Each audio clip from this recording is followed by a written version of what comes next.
Bismillahirrahmanirrahim. Assalamu alaikum wa rahmatullahi wa barakatuh. Students, today we are going to talk about the Wolves of Centigrades. Wolves of Centigrades ये वो story है जो first year में हमारे शामिल है और आई थिंक ये चैप्टर नंबर 8 है और इसके राइटर का नाम है साकी। अ मिस्टीरियस स्टोरी, एक ऐसी स्टोरी जो पुरअसरार है।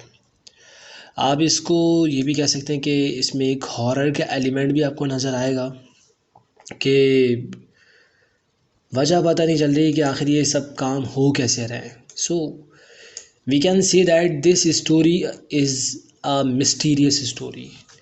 तो कहानी को मैं शुरू करना चाहूँगा। कहानी में ये बताया गया है कि एक किला है और ये किला एसोसिएट करता है सेंडोग्रेड से। सेंडोग्रेड्स वाज अ फैमिली, ओके, एक फैमिली थी सेंडोग्रेड्स। और ये जर्मनी की कहानी है, चूँकि इसमें बहुत सारे जर्मन नेम्स आएंगे। बताया जाता है कि कैरेक्टर्स को पहले समझ लें। एक कैरेक्टर है बैरन का और एक है बैरनस का, मतलब आप जागीरदार जिसे कहते हैं ना, ये वो है। तो बैरन और उसकी जो वाइफ है वो बैरनस है। इन्होंने एक किला ख़रीदा है और इस किले को देखने के लिए बैरनस का भाई यानी बैरन का, आप ये कह सकते हैं कि ब्रदर इन लॉ, आप ये कह लें साला इसका, कॉनराइड, जो कि हैम्बर्ग का मर्चेंट है, वो देखने के लिए आया है उस किले को और मिलने के लिए आया है इनसे उस किले में जो कि सेंडोग्रेड्स का कभी था। अच्छा, ये हैम्बर्ग क्या है एक्चुअली? हम हैम्बर्ग जो है ना, ये जर्मनी का शहर है। तो हैम्बर्ग का मर्चेंट ताजिर है वहाँ का और ये भाई है बैरनस का। इसके बारे में बताया गया है कि ये बहुत स्ट्रॉन्ग फीलिंग्स का या स्ट्रॉन्ग इमेजिनेशन का मालिक है, मतलब इसका तसव्वुर बहुत ज़्यादा स्ट्रॉन्ग है। तो ये आता है और वहाँ आकर अपनी बहन से उस किले के बारे में सवाल करता है जो किला सेंडोग्रेड्स का कभी था। और बात वो ये करता है कि क्या इसके बारे में भी कोई कहानी मशहूर है, जैसा कि आम तौर पर ऐसा होता है। तो उसकी बहन यानी बैरनस ये जवाब देती है, जिसको ग्रुबल बैरनस कह रहे हैं कहानी में। बैरनस ये जवाब देती है कि हाँ, इस किले के बारे में भी एक कहानी मशहूर है। और आमतौर पर इस तरह की जगहों के बारे में कोई ना कोई कहानी मशहूर हो जाती है और इसके कोई पैसे भी नहीं लगते। ऐसा होता है ना कि पुरानी हवेलियाँ होती हैं या कोई पुराना किला होता है और उसके बारे में लोगों ने सच्ची बातें भी होती हैं और वैसे भी उड़ाई भी होती है कि यहाँ पर जाना भूत होते हैं। गवर्नमेंट स्कूल्स के बारे में भी मशहूर होता है। तो वो अपनी बहन से जब ये सवाल करता है तो वो कहती है कि हाँ, इसके बारे में भी एक ऐसा ही किस्सा मशहूर है। और वो किस्सा क्या है, वो कहानी क्या है, वो लेजेंड क्या है? वो ये कि जब कभी भी कोई इस किले में मरता है तो यहाँ पर आ जाते हैं कुछ कुत्ते और भेड़िए, और कुछ नहीं बल्कि वो बहुत सारे होते हैं और वो यहाँ पर आकर शोर मचाना शुरू कर देते हैं उस वक्त तक जब तक कि मरने वाले की रूह उसके जिस्म को नहीं छोड़ देती। वो बोलती है लेकिन ये कहानी झूठी है और ऐसा कुछ नहीं है, क्योंकि जब मेरी मदर इन लॉ का यहाँ पर इंतकाल हुआ था तो सब ने देखा था कि यहाँ पर ऐसा कुछ भी नहीं हुआ। अब ये सारी बातें वो बैरनस को बता रही, बैरनस बता रही है अपने भाई को, जो कि हैम्बर्ग का मर्चेंट है, जिसका नाम कॉनरेड है। सही है। अब जब ये बातें वो उसको बता रही है तो इनके घर में एक नौकरानी है जिसको ये एमिली कहते हैं। उसका असल नाम है फ्रॉलिन स्कैमेट, ये जर्मन नेम है।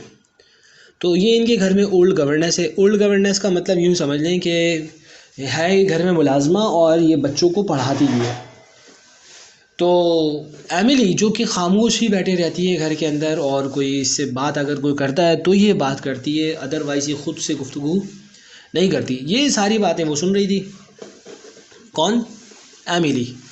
इसका असल नाम है फ्रॉलिन स्कैबेट, ये एमसीक्यूज़ में आ जाता है तो ये आपको पता होना चाहिए, इसका रियल नाम ये है।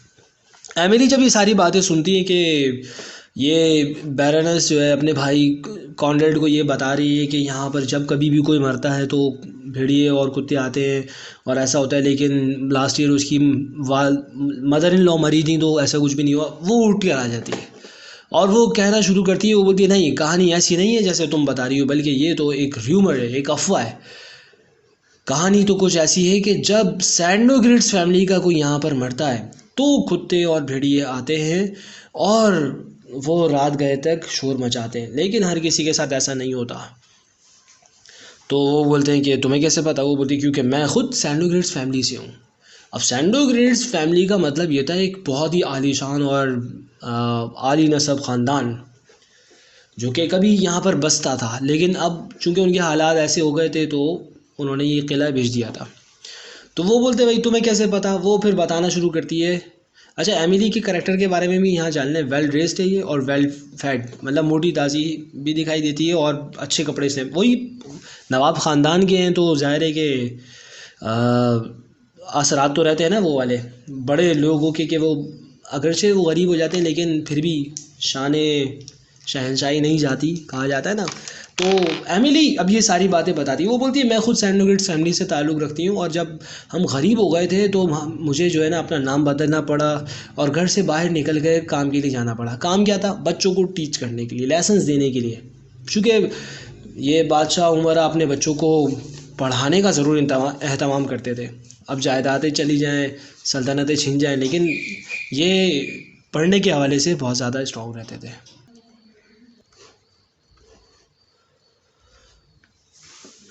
तो जब वो ये कहती है कि असल कहानी ऐसी नहीं जैसे कि तुमने बताई, बल्कि कहानी ये है कि जब सैंडोग्रेड्स फैमिली का कोई मरता है तो यहाँ पर कुत्ते और भेड़िए आते हैं और वो आकर शोर मचाते हैं। और फिर वो बताती है कि मैं भी सैंडोग्रेड्स फैमिली से हूँ। अच्छा, जब वो ये कहती है ना कि कोई और अगर कोई मरता है जो सैंडोग्रेड्स फैमिली से ना हो तो कुत्ते और भेड़िए नहीं आते, तो ये बात कहते हुए बहुत ज़्यादा कॉन्टेम्प्ट, हिकारत थी उसके लफ्ज़ों में। अब जब वो ये बात सुनते हैं तो उन्हें बहुत बुरी लगती है। मतलब ये कि वो ये हमें कहना चाहती है कि सैंडोग्रेड्स फैमिली के अलावा अगर कोई मरे तो ऐसा नहीं होता, और ये बात उसने बहुत हिकारत से कही होती है। तो ये बात बैरनस और बैरन को बहुत ज़्यादा बुरी लगती है। अब वो क्या करते हैं कि वो थोड़ी देर तो उसकी बातें सुनते हैं और उसके बाद फिर वो कोई और मौजू सिलेक्ट कर लेते हैं कन्वर्सेशन का, ताकि ये किसी तरह यहाँ से हट जाए। थोड़ी देर वो वहाँ खड़ी होती है और फिर उसके बाद ही अपने कामों में जाकर मसरूफ़ हो जाती है एमिली। और फिर वो इस हवाले से इज़हार ख़याल करने लगते हैं कि हमें तो इसकी बातों पर यकीन नहीं आता और ये बातें इसने खुद ही घड़ ली हैं या तो ये आसपास के फार्मर से इसने सुन ली है। और इसने ये भी तो बताया था कि इसके जो ग्रैंडफादर थे वो अपने बचपन में यहाँ होते थे, तो ज़रूर कोई छोटे मोटे मुलाजिम होंगे और उनको इस तरह कहानियाँ पता होंगी। वो कहानियाँ इसको सुना दी होंगी और ये हमें सुना रही है सैंडोग्रेड्स बनकर। सैंडोग्रेड्स फैमिली से इसका कोई ताल्लुक़ नहीं होगा।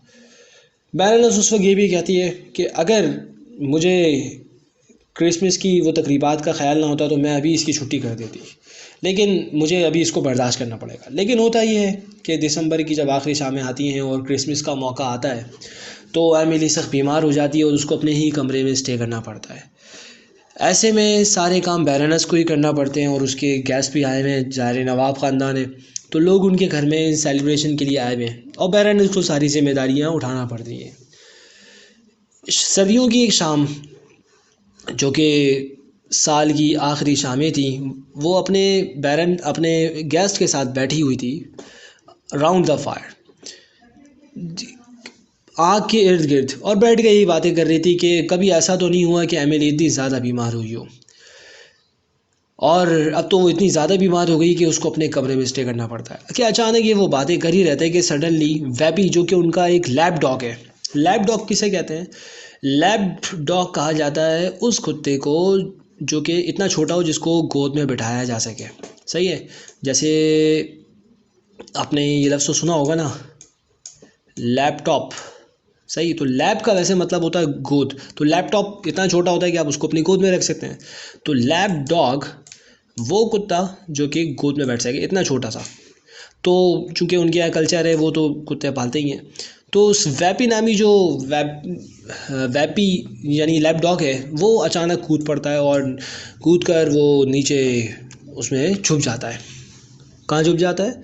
सोफ़े के नीचे, अपनी कुशन से कूद कर। तो वो बड़े परेशान होते हैं, वो बोलते हैं आखिर वैपी तुम्हें क्या हो गया? और अचानक एक आवाज़ सी सुनाई देती है कि कुत्ते और भेड़ियों की आवाज़ें आने लगती हैं और एक शोर मच जाता है। ऐसे में बैरनेस फ़ौरन एमिली के कमरे का रुख करती है और वहाँ जाकर जब वो देखती है तो एमिली वहाँ पर सीधी बिस्तर पर साकित पड़ी है और उसके कमरे की जो विंडो है वो बिल्कुल ओपन है, खुली हुई है।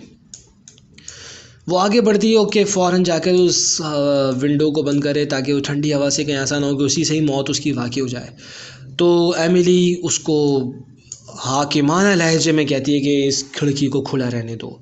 उस आवाज़ में एक कमज़ोरी भी नज़र आती थी उसकी बीमारी की, और उसमें हुक्म भी नज़र आता था। तो बैरनेस अचानक डर जाती है। वो बोलती है लेकिन अगर ये मैंने खिड़की बंद नहीं की तो तुम इसी से मर जाओगी, कि सर्द हवा यहाँ से आ रही है। वो कहती है कि नहीं, रहने दो। अभी ये कुत्ते और भेड़ियों की जो आवाज़ आ रही है ये हमारी फैमिली का डेथ म्यूज़िक है। ये हमारी फैमिली का वो गीत हमें सुनाने के लिए आए हैं जो हम मरते वक्त सैड रिग्रेट सुनते हैं। बोलती है कि मुझे ये छोड़ दो, ये सुनने दो, और ये मेरे लिए यहाँ पर जमा हुए हैं। अब वो बहुत परेशान होती है, दोबारा आकर रीजॉइन करती है अपने गेस्ट को, और वो ये बातें करती है कि आखिर ऐसा कैसे हो सकता है, अब डॉक्टर को कुछ बुलाओ और कुछ ना कुछ करो।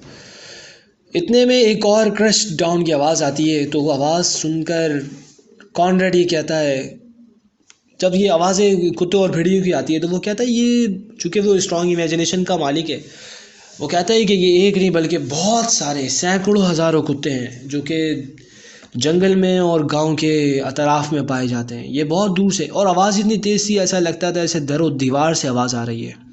और वो बर्फ़, चूँकि सर्दी का मौसम था तो पाँव के नीचे पड़ी बर्फ़, ऐसा लगता था कि कभी इतनी करीब से आवाज़ आ रही है, कभी लगता बहुत दूर से आवाज़ आ रही है। मतलब आवाज़ की जो पिच थी, इंटोनेशन थी, वो चेंज हो रही थी। कि अचानक एक क्रश डाउन की आवाज़ आती है और वो कान लगा के सुनते हैं तो कोई कहता है उन्हीं में से कि ये तो पार्क में टूटने वाले दरख्त की आवाज़ है। अब ये भी एक निशानी थी उनके, माना को सारी आवाज़ें बंद हो जाती हैं। अब बाद में वो लोग रैशनल एक्सप्लेनेशन उसकी देने लगते हैं, यानी अकली वजाहतें। कोई कहता है कि ये कोल्ड वेदर की वजह से ऐसा हुआ है, ये सारे कुत्ते और भेड़िए जो जमा हुए हैं, ये सख्त जो सर्दी पड़ी है ना, इसकी वजह से ये परेशान होकर बाहर आ गए, और शायद यही वजह है कि कोल्ड वेदर की वजह से ही वो क्रश डाउन हो गया है दरख्त के, वो टूट कर गिर गया। और फिर अगले दिन अखबार में ये ख़बर छपती है कि बैरन और बैरनेस की पुरानी दोस्त, यानी स्कैमेड, फ्रॉलिन स्कैमेड जिसका नाम एमिली था, और जो सैंड ग्रेट्स फैमिली से ताल्लुक़ रखती थी, ये सब मेंशन होता है उसकी हेडलाइन में कल की न्यूज़पेपर में, कि वो अपने दोस्तों के साथ रहती थी और अब वो उनसे जुदा हो गई और वो मर गई है। तो कहानी की ये पुरअसरारियत पता नहीं चलती कि आखिर ऐसा क्यों हुआ। उन्होंने तो रैशनल एविडेंस बनाने की उसकी कोशिश की, एक्सप्लेनेशन बनाने की कि अकली तौर पे कि शायद ये सब कुछ सर्दी की वजह से हुआ है, लेकिन अखबार में जब उन्होंने ये बात छापी तो यही बताया कि सैंड ग्रेट्स फैमिली से ताल्लुक़ रखने वाली वो हमारी दोस्त थी, जबकि वो ख़ुद पहले उसको मानने को तैयार नहीं थे। तो स्टोरी ये है। आई होप आपको बहुत अच्छी तरह ये स्टोरी समझ में आई होगी। If you have any question regarding this topic और is this story, you may ask. अस्सलामु अलैकुम व रहमतुल्लाहि व बरकातुहू।